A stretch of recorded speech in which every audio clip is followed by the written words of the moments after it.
Naniniwala si Senate President Chis Escudero na maitatawid sa 20th Congress ang impeachment proceedings laban kay Vice President Sara Duterte. May unang balita, si Tina Pangaliban Perez. 302 is approved on third reading.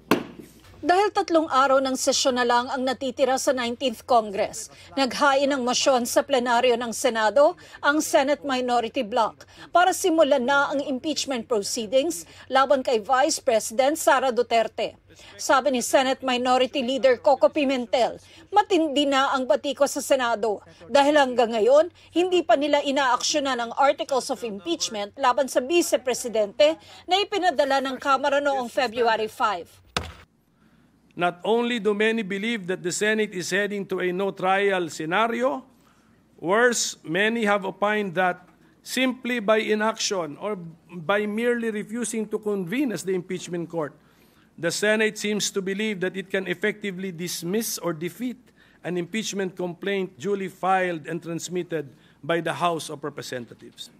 I therefore move that we already convene as the impeachment court at this very moment. We've dragged our feet for several months, and then suddenly we tell the Filipino public that we are able to sift through the evidence and exact accountability from the second highest official in our land within a period of 3 days. What insanity is this? Kasama sa mosyon ni Pimentel ang pagsususpinde ng legislative business ng Senado at mag-convene na ito bilang impeachment court. Pangatlo ang panunumpa ng Senate President bilang presiding officer ng impeachment court. Pang-apat ang panunumpa ng senator judges.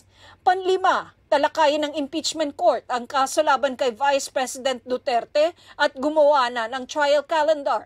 Pang-anim, ipatawag ang prosecution panel para basahin ang articles of impeachment.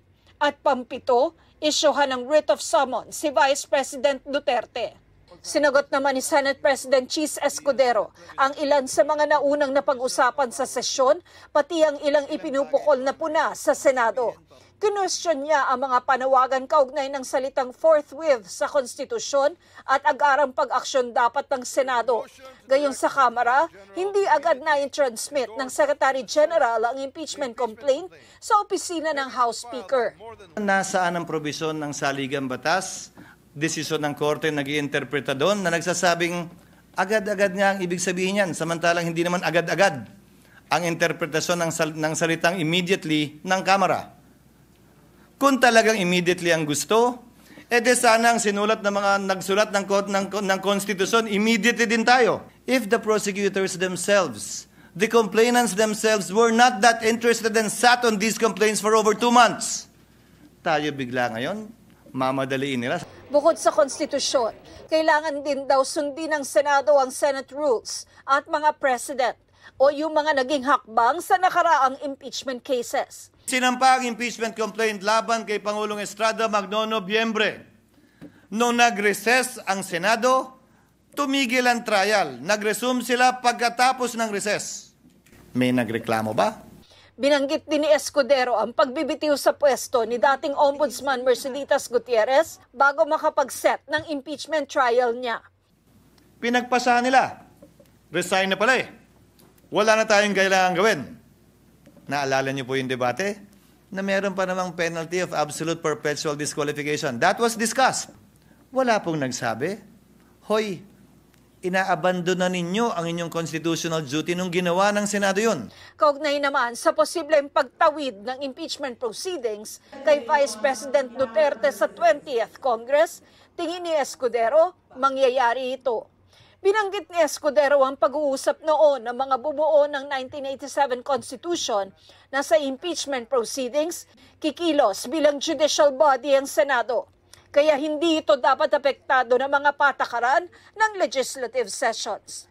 Kung tatawid nga ba o hindi, my position is that it will. Allow me to read a portion of the deliberations of the Constitutional Commission on this matter. Delegate Aquino, because I would proceed, quote, from settled jurisprudence that impeachment proceedings are essentially judicial in nature, such that it follows that when the legislative chamber undertakes these proceedings, it sits as a court of justice. And therefore, it is not bound by the rules of legislative sessions. It cannot adjourn. Assuming that the session is adjourned, impeachment proceedings should not in any way be affected by the adjournment of the session. Session suspended. Ito ang unang balita. Tina Panganiban Perez para sa GMA Integrated News. Kapuso, huwag magpapahuli sa latest news and updates. Maging una ka sa balita at mag-subscribe sa YouTube channel ng GMA Integrated News.